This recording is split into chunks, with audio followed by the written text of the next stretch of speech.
మీ business ఏదైనా మీ ఊర్లో promotion చేయాలంటే అది సుమన్ టీవీతోనే సాధ్యం. ఇప్పుడే సంప్రదించండి.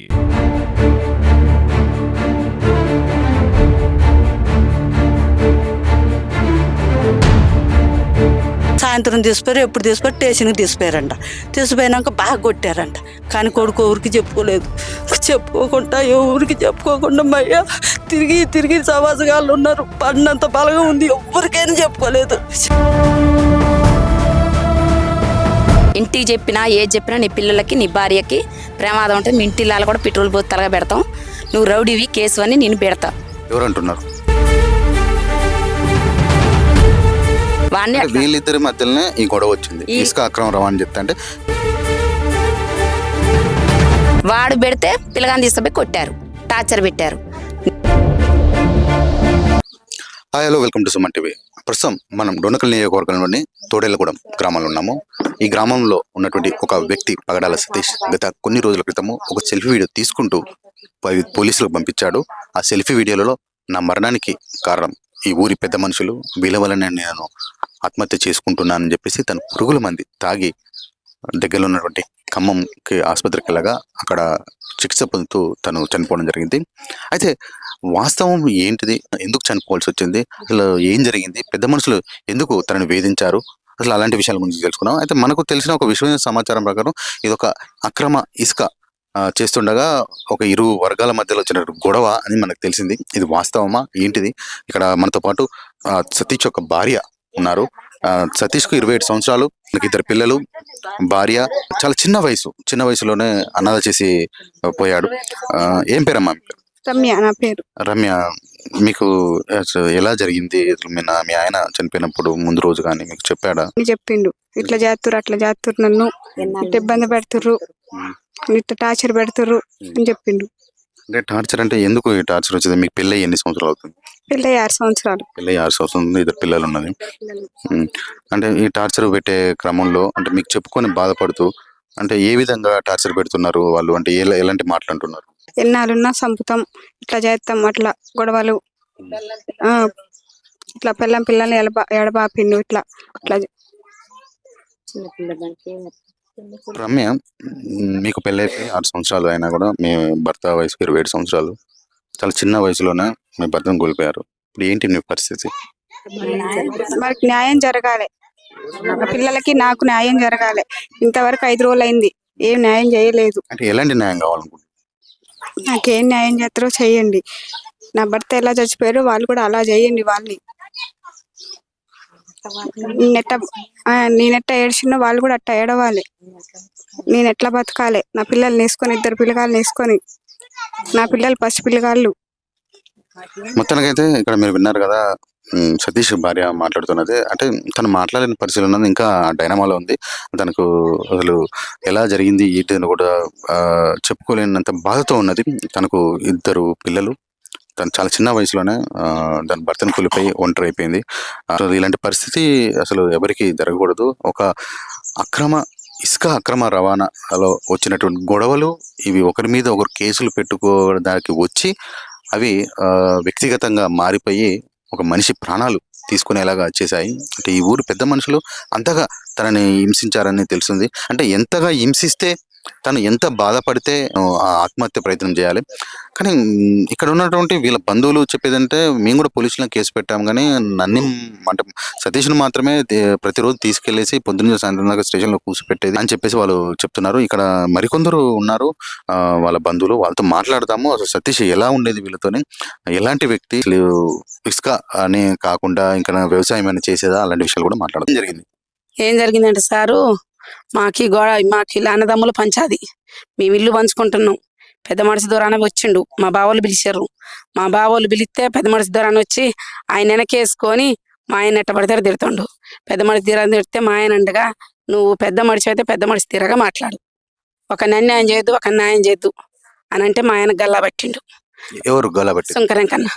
శంకరంకన్న గల్లా బట్టి మా ఆయన 10 మంది పెద్ద మనుషులని కొట్టిండు. 10 మంది పెద్ద మనుషులు కొడితే మావాడు హైదరాబాద్ ఉన్నాడు, లేడు. లేకపోతే మా నిందు కొట్టినామని పెద్ద మనుషుల పిలిపించిండు. పెద్ద మనుషుల పిలిపిస్తే అయ్యాలంటే ఏం ఊకిన అంటుండేమనుకున్నాం. ఓన్లీ ఆ పెద్ద మనుషులకును ఇప్పుడు సతీష్‌కి ఈ మీ ఇల్లు పంచుకునేటప్పుడు వచ్చిన గొడవలేనా? లేకపోతే ఏమైనా వేరే ఇతర కారణాలు ఉన్నాయా? అంటే నాకు తెలిసిందేంటంటే కొన్ని ఇసుక రవాణా చేసేటప్పుడు గూడా ఇసుక ఇలాంటివి ఆ గొడవల జరిగేటప్పుడు కాంచి గూడా కచ్చబట్టిండు ఆ! అన్నట్టు. ఆ గొడవల కానించి కచ్చబట్టి ఇల్లు పంచాయతీ అయిపోయింది. ఇల్లు అయిపోయింది. అప్పటి నుంచి కడుపులో పెట్టుకుండు మమ్మల.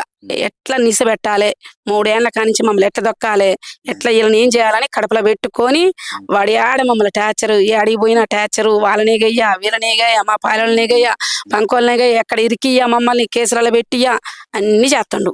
ఎన్ని సంవత్సరాలు ఉంటుంది సతీష్‌కి? సతీష్‌కి 27 ఎళ్లి 28 తలిగినాయి. పెళ్లయిందమ్మా? ఇగో పెళ్ళయింది. 2 పిల్లగాళ్ళు, చిన్న పిల్లగాళ్ళు, సంవత్సరన్నర పిల్ల, 3 సంవత్సరాల కొడుకు. పెళ్లై ఎన్ని సంవత్సరాలు అవుతుంది? పెళ్ళయి ఇప్పుడు 5 సంవత్సరాలు అయితుంది. 6 సంవత్సరాలు అయితుంది పెళ్ళి. అంటే ఇప్పుడు మీ పెద్ద మనుషులు ఎవరైతే ఉన్నారో ఇది 3 సంవత్సరాల నుంచి జరుగుతుందా? మొన్నట్లో జరిగిందా? 3 సంవత్సరాల నుంచి వాడు కడుపులో పెట్టుకొని పై ఎత్తు నుండి వాళ్ళ నీళ్ళతోటి మమ్మల్ని టార్చర్ పెట్టియటం, మా పాలలను పట్టుకోవటం, మా పాలలను పట్టుకొని మా ఇంట్లో మా అన్నదమ్ములని పట్టుకొని వాళ్ళకున్న లేని చెప్పి మా మినికి ఎగదోలటం. మరి ఇదంతా జరుగుతుంటే మీరు మీ స్థానికంగా ఉన్న పోలీస్ స్టేషన్‌లో గాని, మీ కుల పెద్దలకు గాని, మీ పెద్దలకు గాని చెప్పుకున్నారా? చెప్పుకొని బాధపడరా? చెప్పుకున్నాం, కేసులు పెట్టినాం. కేసులు పెట్టిన పోలీసులు వాడు పెద్ద అన్నీ తెలుసు. ఎవరికి? శంకరంకనే పెద్ద పెద్దోళ్ళు తెలుసు, రాజకీయాలలో తెలుసు. వాడు అన్నిట్ల గుండా ఇదేం చేసిండు. వాడు దాన్ని చీస్టరా రౌడీ షీటర్ రౌడీ షీటర్ కింద కూడా కేసులు ఉన్నాయి వాడికి, ఆయన మీద. ఆయన మీద. అన్నిటికున్నాడు వాడు.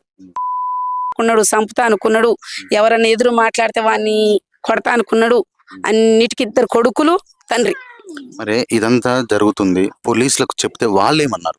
చెప్తే మమ్మల్ని పోలీసులు పట్టించుకోలేదు. పట్టించుకోలే. మేము ఎస్ఐ గారు పట్టించుకోలే, ఎస్ఐ గారికి పోయినాం.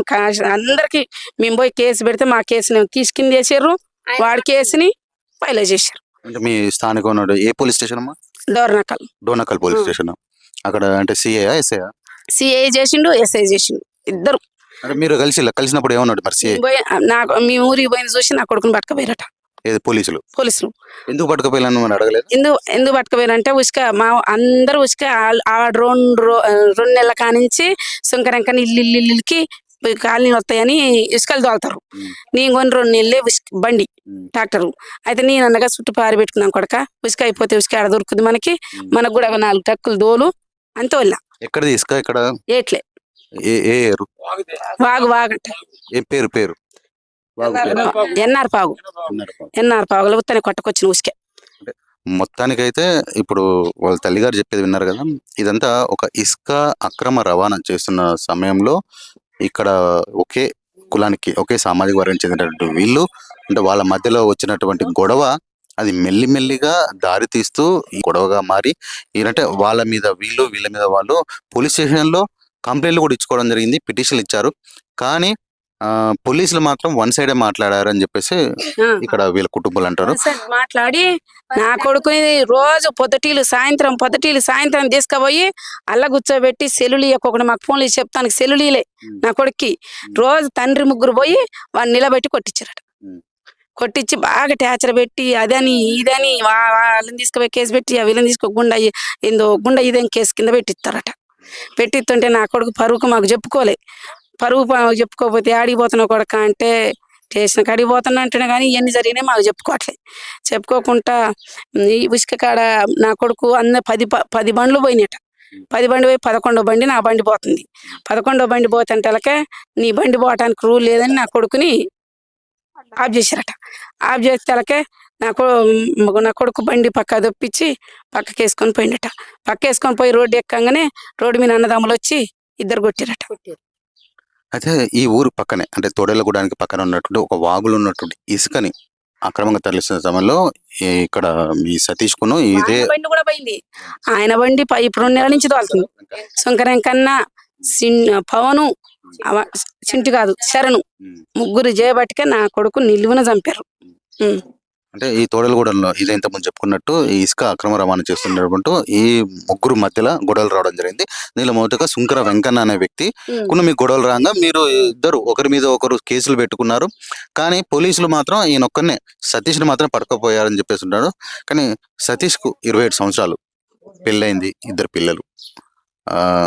27 సంవత్సరాలు అంటే తన జీవితాన్ని మొత్తం చూడకుండానే తను ఈ పెద్ద మనుషులు సూటిపోటి మాటలకి అవి భరించలేక తనకు న్యాయం జరగలేదు అంటే తనకి ఇవన్నీ మాటలు మాట్లాడుతుంటే ఇవన్నీ జరుగుతుంటే కూడా తను కేసుకు వెళ్ళడం జరిగింది, పోలీస్ స్టేషన్ వెళ్ళడం జరిగింది. వెళ్ళినా కానీ అక్కడ తనకు న్యాయం జరగలేదు, వన్ సైడ్గా వాళ్ళు మాట్లాడుతున్నారని చెప్పేసి ఒక రోజు తను సెల్ఫీ వీడియో తీసుకొని బలన్మరణం చెందాడు. చేసిన కాడి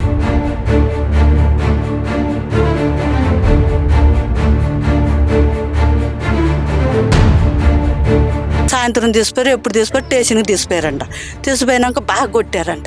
కానీ కొడుకు ఎవరికి చెప్పుకోలేదు. చెప్పుకోకుండా ఎవరికి చెప్పుకోకుండా మయ్య తిరిగి తిరిగి సవాసగాళ్ళు ఉన్నారు. పడినంత బలంగా ఉంది, ఎవరికైనా చెప్పుకోలేదు. ఇంటికి చెప్పినా ఏది చెప్పినా నీ పిల్లలకి నీ భార్యకి ప్రమాదం ఉంటుంది. మీ ఇంటి కూడా పెట్రోల్ పోసి తలగా పెడతాం. నువ్వు రౌడీవి కేసు అని నేను పెడతా. ఎవరంటున్నారు? వాడిని అంటే వీళ్ళిద్దరి మధ్యలోనే ఈ గొడవ వచ్చింది. ఇసుక అక్రమ రవాణా చెప్తా అంటే వాడు పెడితే పిల్లగాని తీసుకుపోయి కొట్టారు, టార్చర్ పెట్టారు.